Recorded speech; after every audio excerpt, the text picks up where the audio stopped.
Hello students, BA second year, विषय समाजशास्त्र और इस विषय के अंतर्गत अपराध, इस टॉपिक में मैं आज परिवीक्षा ये ले रही हूँ।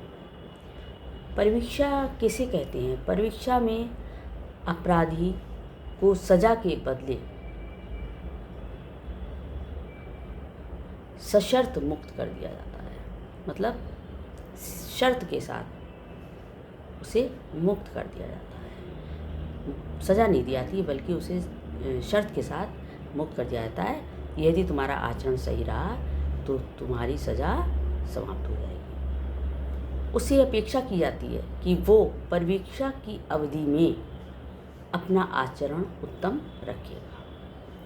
इलियट कहते हैं, उनके अनुसार परिवीक्षा इस प्रकार दंड देने वाली संस्था से इस शर्त पर कि अपराधी अच्छा व्यवहार करेगा मुक्ति मिलने को कहते हैं। दूसरी तरफ दंड सुनाने के बाद ही अपराधी को परिवीक्षा पर छोड़ा जाता है।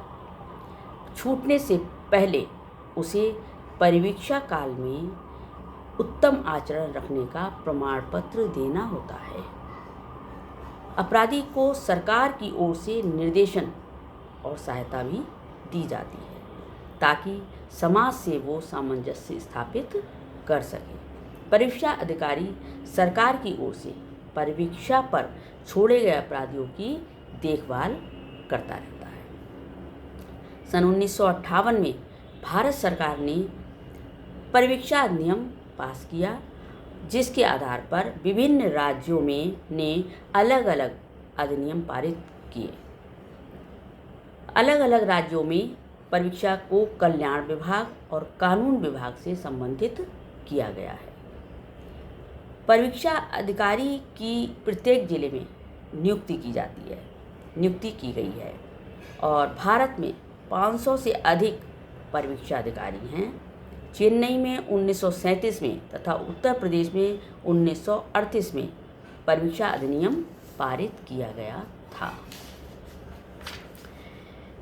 इससे परिवीक्षा पर छोड़ने से बहुत सारे फायदे होते हैं, जैसे अपराधी की मनोवृत्ति में परिवर्तन आता है, समाज विरोधी कार्य न करने का प्रोत्साहन उसे मिलता है और जेल के दूषित वातावरण से उसे मुक्ति मिल जाती है और अनुशासन की भावना भी उसमें जागृत होती है।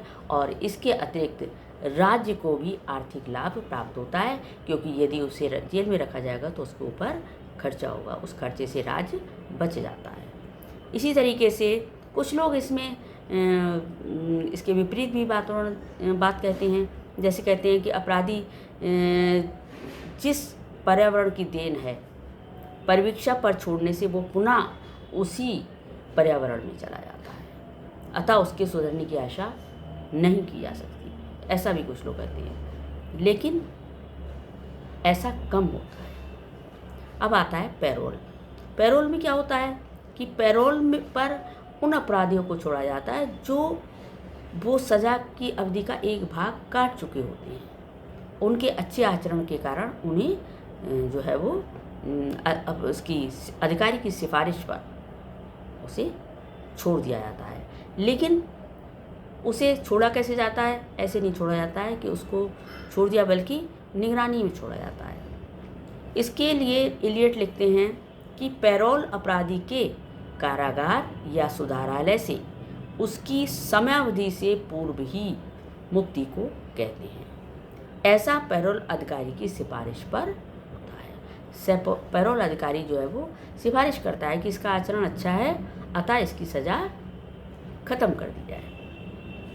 पैरोल का उद्देश्य भी अपराधी में सुधार करना होता है। पैरोल पर छूटने वाले से अपेक्षा की जाती है कि वो कुछ शर्तों का पालन करेगा। ऐसा न करने पर उसे पुनः दंड भुगतने की बात भी कही जाती है उससे। पैरोल की देखभाल के लिए पैरोल अधिकारी होता है।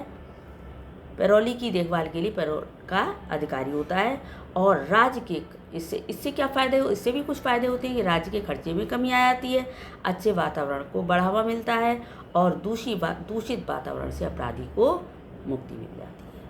पैरोल और परिवीक्षा में कुछ अंतर पाए जाते हैं। परिवीक्षा पर प्रथम अपराधी को छोड़ा जाता है और पैरोल में अपराधी सजा काटने के कुछ दिनों बाद उसे छोड़ा जाता है। परिवीक्षा में दंड नहीं दिया जाता है और पैरोल में दंड दिया जाता है। परिवीक्षा न्यायालय द्वारा स्वीकृत किया जाता है, जबकि पैरोल एक प्रशासनिक इकाई के द्वारा। परिवीक्षा में दंड की भावना कम व सुधार की भावना अधिक होती है, जबकि पैरोल में दंड का तत्व जो होता है वो प्रमुख होता है। इसी तरीके से उत्तर संरक्षण सेवाएं हैं।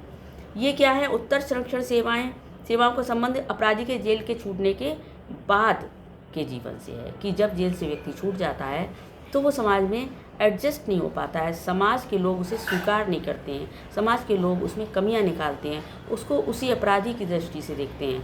अतः उन सारी चीज़ों से बचने के लिए उत्तर संरक्षण सेवाएं सरकार की ओर से दी जाती हैं। इसमें क्या है कि जेल से छूटने के बाद अपराधी के सामने ये समस्या आती है कि वो क्या करे, परिवार, समुदाय, समाज में उचित स्थान कैसे प्राप्त करें।